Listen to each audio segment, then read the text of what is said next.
Welcome everyone to the second installment of the NAIA recap. We did our last one a couple weeks ago before the first regular season rankings came out. And joining me today is head coach at Georgetown College in Kentucky, Andrew Palmer, and former NAIA administrator, Mike Teague. And Mike used to be on the national championship selection committee. And was heavily involved in men's volleyball, and now he made a jump over to the dark side of NCAA D2, but still a big NAIA supporter. So Mike's going to kind of be leading a little bit of a conversation today, as he's been following NAIA men's volleyball as well. So, show is yours, Mike. Awesome. And then obviously we've got the bearded coach, Jared Goldberg, with us as well, as always. Yes. Yeah. Well, cool. Guys, I'm super thankful that we're able to jump on here and talk about some things, but we got to move quickly. And there's a lot to talk about that's happened over the last couple of weeks. I think we can probably start with the rankings, right? We had the preseason rankings, which to me, honestly, don't really mean much. I think a lot of people put a lot into the preseason, but it's kind of based off of the last year. But the first rankings have come out because there's been a lot of good volleyball that's been played, right? You've seen a lot of top teams play, a lot of crossover, which we haven't seen as much in years past. And I think that's huge, especially when it comes to selection committee at the end of the year. We can actually figure out who has played each other and actually have an eye test, not more than an eye test, but seems to have played each other. So the rankings have come out here. So, maybe we go through top 15 if you want, or we can just talk about things that have stood out. We can jump into those. I know I'll just really briefly say the biggest standout for me, and Jared, I'll do some of the talking maybe for you for Masters, because I know you're a humble guy, but Masters jumps up from 11 to number 1, and coming off some big wins against Grandview and William Penn, and a couple other big wins as well that didn't necessarily factor into that ranking yet because they've been after this ranking period. But that's what stands out to me. Thoughts on maybe even the top 6 as well. You've got Masters, Ottawa in Arizona, Vanguard in California, obviously. Grandview at 4, they dropped down from 1 to 4. Benedictine Mesa, and then Menlo at 6. And then, you know what? Georgetown at 7 as well, because we got Palmer with us talking about Georgetown. So any thoughts on maybe those top 7 here? Andrew, I can start with you. Yeah. Yeah, I think, like you mentioned, the crossover play has been huge, and I think that's something that I hope continues, because it does give everybody a good look at, where each other stacks up. And we can talk about conference versus conference, theoretically, but once we're playing each other, you can really put the nuts and bolts together. And so I thought all the rankings, I'm on that committee as well, and I thought all the rankings were pretty consistent throughout the Raiders. The big thing with Grandview dropping, I could see them going anywhere from 4 to 6, just with how good other teams are playing at the moment. And obviously the conference rankings plays into that, but I could see them going anywhere from 4 to 6 in that first one. Mobat moving up, they could even move up another couple spots during that time. Jamestown, staying consistent, even though they haven't played a strong schedule yet. They could easily move down. And then I had Mount Mercy over Lawrence Tech in that 15-14 zone. Obviously the rest of the committee didn't necessarily agree, but I think in this next round, I think we'll see them move up. Yeah, and Mount Mercy's been playing well, and we'll go into that later. And so I'm sure they're going to be jumping up even farther than just number 15, based on some wins they've had. But the thing that stood out to me is, and I say this as a West Coaster right now, is that top grouping is heavily West Coast. And I think the main reason for that is both my team and Menlo made Midwest trips in those first 2 weeks. And my team beat William Penn, who was a little bit shorthanded at the time, along with Grandview. And then the following week, Menlo went out and played you guys, Georgetown and Lords, and was it Aquinas? No, Indy Tech, Indiana Tech as well. Yep. In between Masters and Menlo, we both went undefeated on our Midwest trips, and so coming out of the preseason poll, Masters and Menlo were ranked 3 and 4 in our conference, and us going undefeated on those trips. And from my perspective, scheduling the right opponent and scheduling high level games and not just cakewalk games kind of helped the rankings come out in week 1. And and then we'll see kind of more of a second round of some of these crossover matches come around spring break time, where there's a couple schools coming out West Coast. Again, Georgetown, I know you guys are going out to Ottawa. And I think you guys playing U out there too. So you guys making a Phoenix trip Yep. during spring break. And so we'll get kind of the first round was before kind of things got really going with conference. And the second round of these crossovers are going to come during spring break and in about a month here. Yeah, you know what? I think it's again, that first round of things that happened was awesome. And I have to give props to Georgetown. Andrew, you scheduled hard this year. You guys, I'm not sure what was in your mind as you were thinking through this. I know you have a really talented team and talented group coming back. And so I'm sure you're like, I want to showcase this all across the country, but you've been playing some top teams. I mean, every single team in the top 15 I've looked at, I'm like, oh, they played Georgetown. They played Georgetown as well. And so, you know, for you, you've seen a lot of these teams. Any teams that have been impressive to you so far before we maybe jump into some games in this past week? Yeah, absolutely. So, you know, when we're looking at our schedule and we're trying to play, you know, obviously we got to play conference games, but you know, we really wanted to get out and challenge ourselves. And I think that's something that, you know, is a little bit easier in other conferences like the Heart or Masters, even yours, is that you get top ranked opponents just right in your conference. And for us, that fluctuates. And so in order to get ready for the long haul and kind of what we want to do, you know, with our goals is to get, you know, we got to see that. We can't play a lighter schedule, as we've kind of mentioned, and then go to conference tournament and hopefully nationals. And suddenly we have to jump up a whole other level. We want to see that level. And so, you know, I think that, you know, the West Coast teams, it's real, you know, before early in the NAIA, Mike, you can attest to this. It was basically the Heart and everybody else. And now that it's, you know, becoming more competitive and it's growing, you know, you're seeing a lot of the West Coast really jump up. And obviously they're in the top 5, pretty much all of them. And then the Heart. And so, you know, we want to jump out and see what we're worth and what we can do. And, you know, the one team that really impressed me on our trip so far has been Mobap. I mean, it was tough. It was a tough game. It's a tough place to play. Nothing against Park. I thought Park played amazing defense versus us. But the addition of Austin Bonte coming on strong, coming healthy again this year. I mean, he made a huge difference. I think if he didn't play in that game, there might be a different result.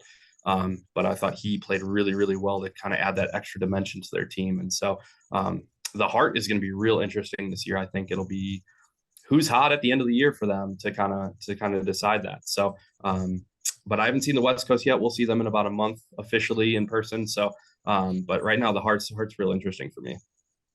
Yeah. No, it's the Heart and the GSAC right now seem to be the team. I mean, there are 5 teams in each conference. I feel like they could potentially play at nationals, but not all 5 teams are going to get in, right? I think that's a hard thing for each of those. Is you're probably going to get 2, 3, maybe 4 if you're lucky, depending on how things go. But it's going to be tough for those teams to actually get into all of those teams in the national tournament, with it only being a 12-team national tournament, right? So, yeah, but you know, I think again, it's a testament to the NAIA's growth, the growth in volleyball as a whole. You saw a lot of huge upsets from these NAIA schools with these Division 1, 2 schools as well. I think that's something that's been really big and shows just the level of play has increased so much over the last couple of years, especially, I would say, with the addition of some strong teams on the West Coast. But even I think that elevates the play of some of the teams in the Midwest and the East as well. And I think it's been really fun to see the last couple of years. Well, let's go through the last couple of weeks. Again, we've talked about there have been some really big games that have happened. I mean, you've had some top 5 matchups all over the place. I honestly have a list here of like 20 games that happened those last couple of weeks. But instead of me going through the list of it, I would love to know, maybe for you guys, maybe some top 3 games that you felt were just awesome, just really good games or matches within these teams as well. So, Jared, I'll start with you. Maybe some matches the last couple of weeks that really stood out to you. Yeah, I love the NAI NCAA crossover matches. That's just my personal thing. And NAI is come out with some wins in the past couple weeks. A few last week, a couple last week, and a couple this past weekend. And it really started with Vanguard beating Northridge in 3 sets. And I watched that game, and Vanguard was just kind of all cylinders clicking, and they were playing at a really high level, just really dominating the serve and pass game and taking care. taking care of the ball and hitting it really high percentage. And then later that week, technically this was an exhibition rather than a countable match, but Benedictine beat UC Irvine. UC Irvine played pretty much exclusively their backups, but man, I've seen those UC Irvine backups, and those guys are really, really talented players still. Might not have quite the game changer type of player that their starters have. But to me, that's a really good indicator of the level that Ben U is playing at. And then Ben U turned around and beat Concordia Irvine in 5 this past weekend in a game that I felt like Ben U controlled pretty well. And there were some sets that were hot and some sets that were cold. But Ben U felt like the better team. And then followed by this past Friday, the day after, my team beat Concordia Irvine as well. And that was our first countable win against the NCAA opponent. And so I kind of love to see those crossovers. So those are pretty fun for me. I don't think they have a lot of impact on the end of the year in terms of how we rank each other comparatively, but I think it's a really good indicator of the level that these teams are playing at. Yeah, definitely high levels there. Andrew, what are your thoughts? Anything last couple of weeks that have stood out to you? Yeah, I mean, the first, it's what we're on day 17 now, or day 18 of official gameplay. And there's been a ton of games. I mean, we already talked about the crossover, between conferences. And the one that stood out to me this week specifically was Mount Mercy over MOBAP. I mean, that's two conference teams kind of just duking it out. And Mount Mercy, an RV team, a receiving votes team, jumping in and getting a nice win there in the rankings. Ottawa, Arizona over Ben U as their first game of the year. I mean, you're going a top 5 matchup for your very first game without getting your feet wet, coming out with a 3-2 win there. Ben U playing Vanguard 3 times in the first couple of weeks. Those are all big time matches that, early in the season, yes, but they will come into play, come conference time and come time when we look at, who's going to get in and who isn't going to get in after the automatic qualifiers get in. So, big time games, and I'm excited to kind of see where, when we get into conference play, how that's going to, affect everything. But I think, big first couple of weeks for everybody. Yeah, definitely. I think that's where, as you look through it, we're now jumping into conference play, but we've seen a lot of, I think we know where everyone's at now, right? It seems like the top 15 are really starting to fall into place, even though some of those RV teams, though, the receive votes teams are pretty dang good too, though, right? And so again, it speaks to the level of it. I think you got a couple different tiers there, but there's some teams, if you have an off night, they can beat you. And I think you see that all throughout these conferences as well. Well, let's jump into maybe some players who have really stood out to you recently, some players of the week, I think. And so, Andrew, I'll start with you on this one. I've got a couple of my own, and we'll see if you guys mention them or not. But Andrew, we'll start with you. Some guys who really just stood out to you in the last couple of weeks. Yeah, absolutely. I mean, there was a few that I was kind of looking at and kind of deciding, well, I don't want to name 3 or 4. I want to get down to one. And what really stood out to me, and that was Austin Bonte from MOBAP. I mean, this is a guy that came in this weekend and had 4.36 kills per set, hit 476, brought it from the service line, blocked pretty well, played some good defense. I mean, he added a whole new element to that offense and that team. Without him, I think they'd be a little bit different. And so he was in the 0-2 position. That changed the dynamic big time. So he's my player of the week for sure. Yeah, Bonte's a big piece for them, and it's good to see him healthy. He's a high flyer. He's really good. Absolutely. Jared. Yeah, and speaking of that matchup, I know you brought up the Mount Mercy against MOBAP game. On the other end of it, with Mount Mercy's man Akil Oxley, had one heck of a night. 32 kills on 56 attempts, hitting 429. I don't think anyone else on that team was even close in terms of attempts or impact of the game. And so you're talking about a big ranked win and one player kind of taking over. Seems like he did a great job. I haven't seen him much on film, but saw that stat line and I was like, okay, that's takes a pretty special talented player to be able to do that. Yeah, he's a transfer from Culver Stockton, I think, as well. So it's a good transfer for them. And that's one of those things. If a guy's getting that many sets, and that they're probably doubling up every single time, right? And he's still putting those numbers down at that high of a clip. doing pretty well. Something's happening over there, right? So, I'll give a shout out to Nolan Flexen. I know, Jared, you're probably not going to talk much about him, but Nolan is he's a really, really special athlete, and I think a lot of times we talk about some guys who have come through the NAI, and I think Nolan's probably going to be up in there in that top 2 or 3. I would say maybe top 2 outside of Felix Chapman, of guys who've played. And just watching him, what he can do at 6'10" as an outside is it's pretty special. He had 25 kills against Benue in the 5-set match. Then he has 26 kills against Concordia.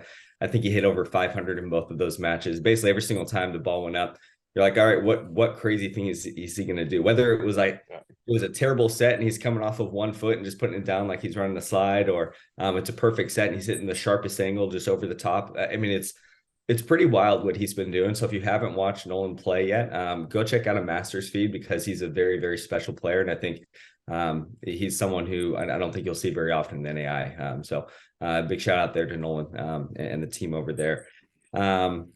Awesome. Well, let's we can maybe jump into some teams of the week. We talked through a couple of these guys already. Jared, for you, any teams that have stuck out to you that have really done a good job the last couple of weeks?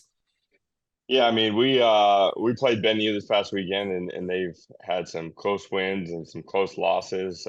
But just, man, watching this team, I've got a lot of respect for them. I think they're a very talented team that has the potential to go very far.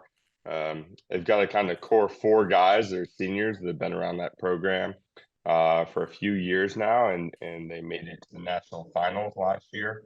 Ended up losing to Grandview, but I think they historically are a team that doesn't always start out the cleanest, but finishes the year pretty well. And so I'm kind of looking forward to see how they finish, and I think they're definitely a team to watch out for. They're starting to play their conference games now, and so I think they've got a little run of about nine of their next games on their schedule that I expect some pretty clear, convincing wins. And then they'll play Ottawa in about a month, and that should be a good, interesting matchup to see where they test out there. Yeah, I think Coach Tallman's going to get them always going by the end of the year. Yeah. They're good. They're really good. Yeah. And the addition of Dupree Rogers coming back this year, I think, is really good for them on that right side. And obviously Landon's Landon. And so Landon Fuller's going to be a good player. And I love the spark that Daxton Tolman brings too. He's a sparky guy. I like it. He's a competitor. He absolutely competes and leads that team. He starts chucking balls around and running their offense. And yeah, he can open up some things. I mean, we played that team this past weekend. Unfortunately, Fuller went down in the second set. Unfortunate ball. But even as good as Fuller was, he wasn't their whole team. And they were spreading the ball around, and there's a lot of guys on that team that can score. So very talented team. Yeah, that's good. Andrew, for you, who's been sticking out to you? What's a team that's been sticking out?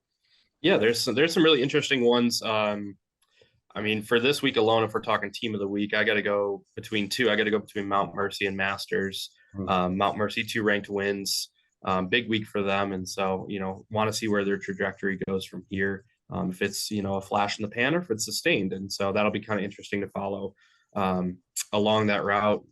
Jared, your squad, highly talented, came out and had a nice first weekend and took care of business against Grandview and William Penn.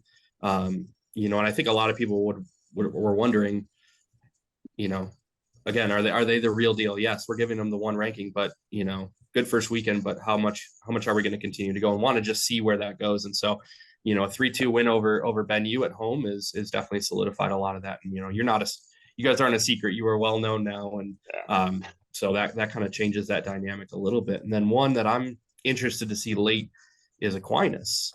They had a big win over Indy Tech.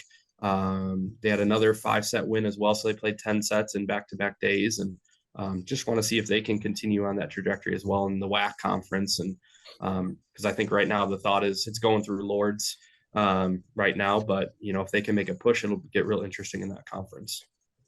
And coming down to the end of the year, the WAC conference has gotten, the last couple of years, has gotten one of those at-large bids, which has kind of been they've been always right on that bubble. Are they going to get it? Are they going to not? And if Aquinas ends up being that number 2 team, they're actually another one of those teams that's making a West Coast trip over spring break and playing Menlo and Masters. And so that should be, again, just great crossover between conferences and being able to get some clear ideas of kind of where teams are at come the end of the year.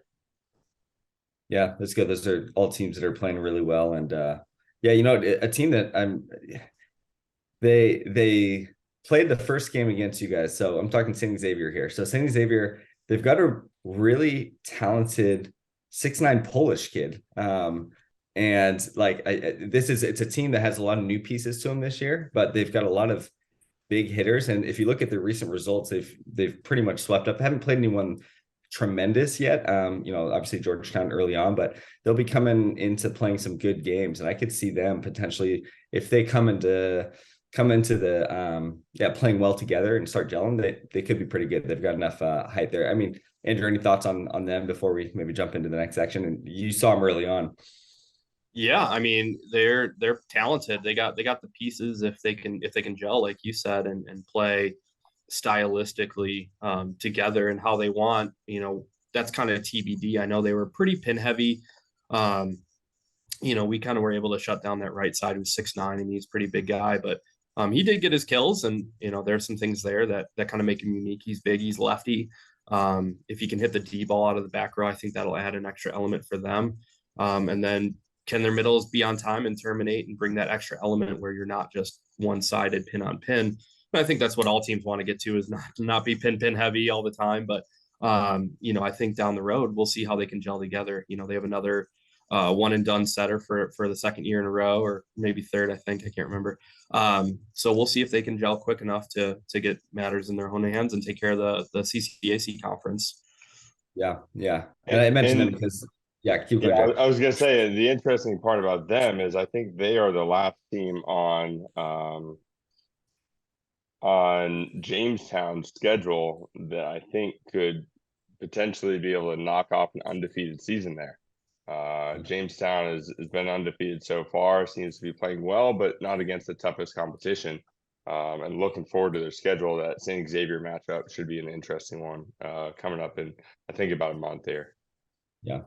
Yeah, no, it'll be. I'm curious to see. And I mentioned St. Xavier because they've kind of had the stronghold over the CCAC for a while. Judson might have something to say about it this year, but I think that they're starting to talk through. Okay, this is a team that could be at the national tournament at the end of the year. They've been pretty consistent there. So, and they've been doing it without Shane Ooms. Doesn't look like Ooms has been playing either, which is he's a returner for him. So, all right, let's jump into maybe some upcoming games. What's coming up these next couple of weeks that you guys are looking forward to? There's a lot of good volleyball here, including one I know I'm really looking forward to on Friday between the Masters and Vanguard. I think that's going to be tremendous over in Santa Clarita at Masters campus. But what are some games you guys are looking forward to? Andrew, let's start with you.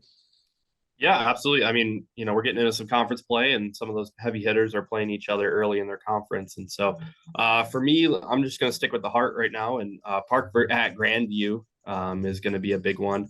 Park on the road, and you know that's going to be a tough place to play for them.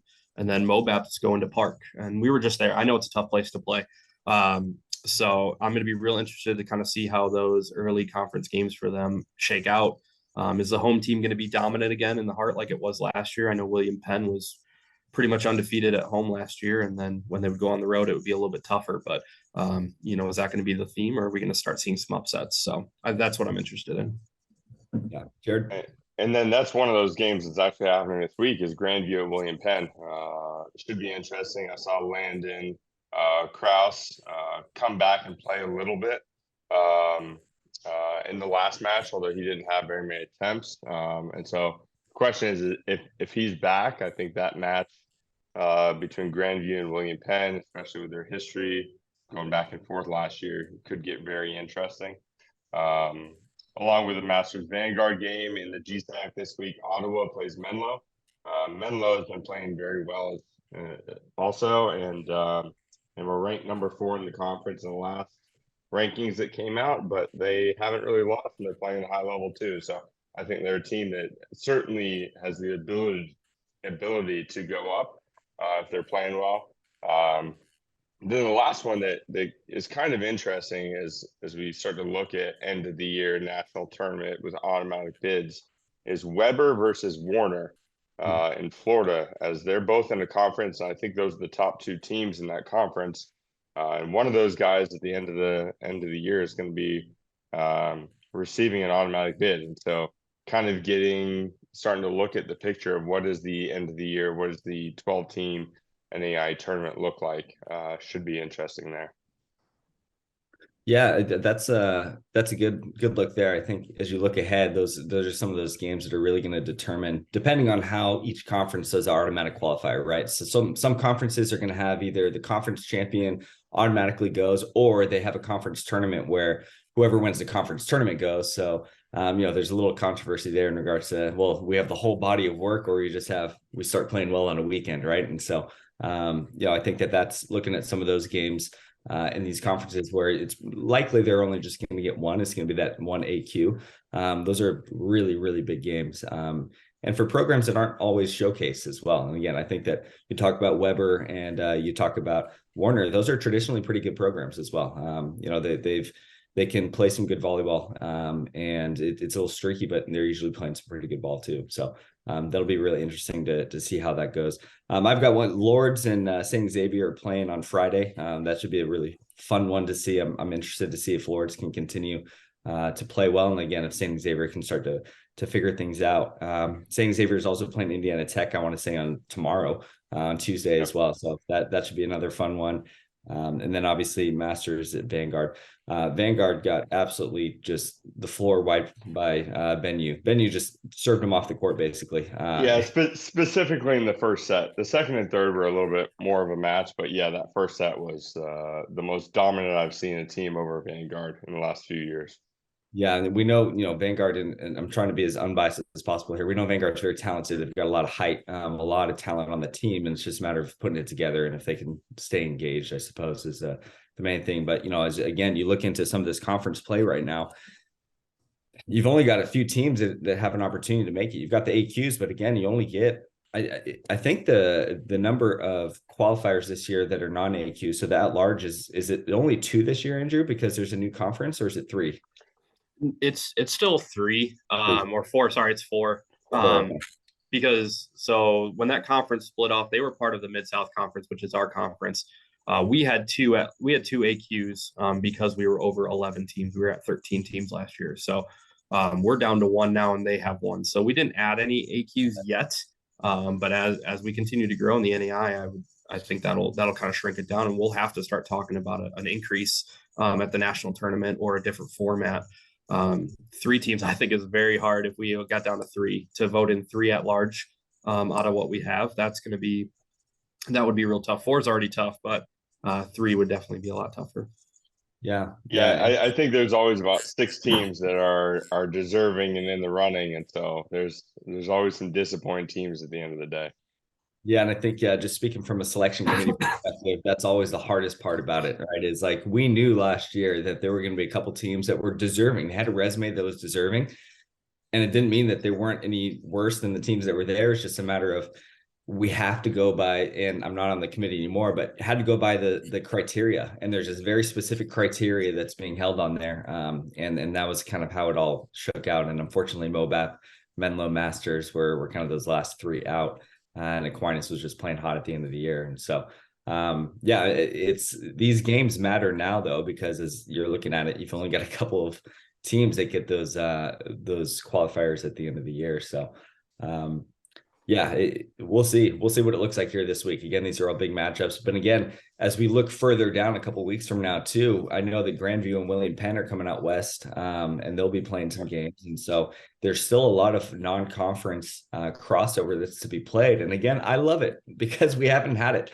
It hasn't been a thing, and it's been so hard as a selection committee to be like, okay, well, I don't know, this team in the WAC has been playing really well, but it's been against all WAC schools, right? Or Wolverine Hoosier Athletic Conference.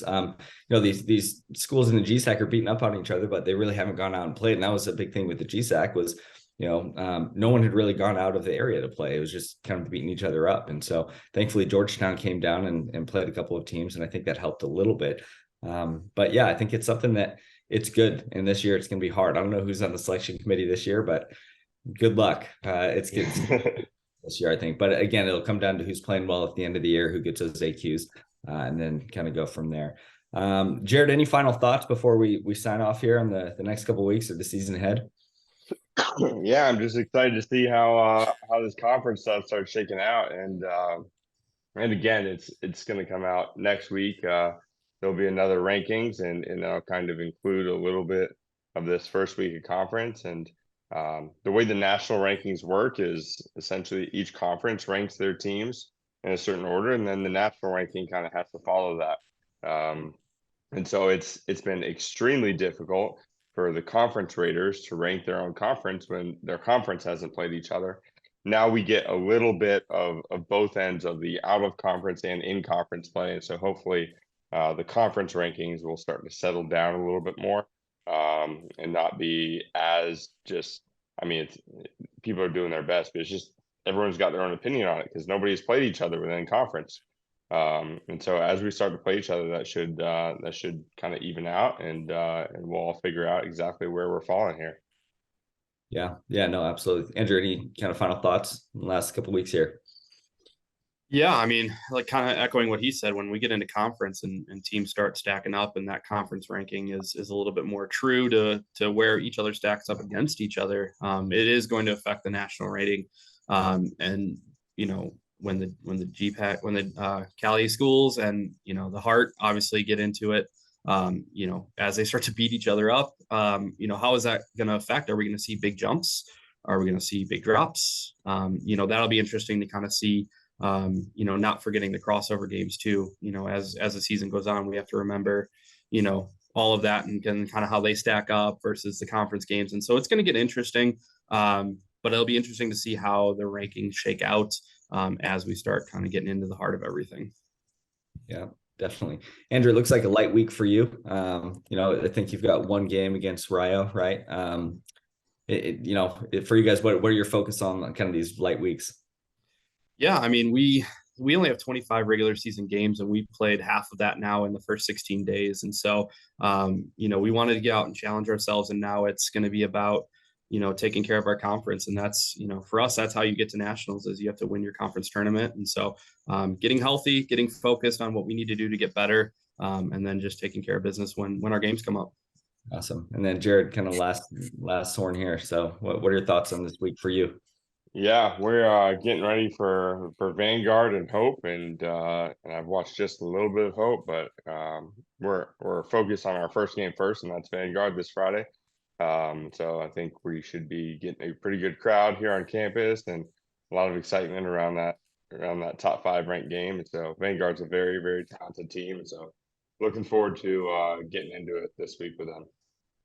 Awesome. Well, I know I'm going to be watching that. I know a lot of other people are going to be watching that as well. So good luck this week, you guys. And again, thanks so much for joining another week or bi-weekly recap of yes. as well. Yeah. Yes. Recap number 2. So appreciate it. Thank you guys so much for joining, and appreciate all your insight.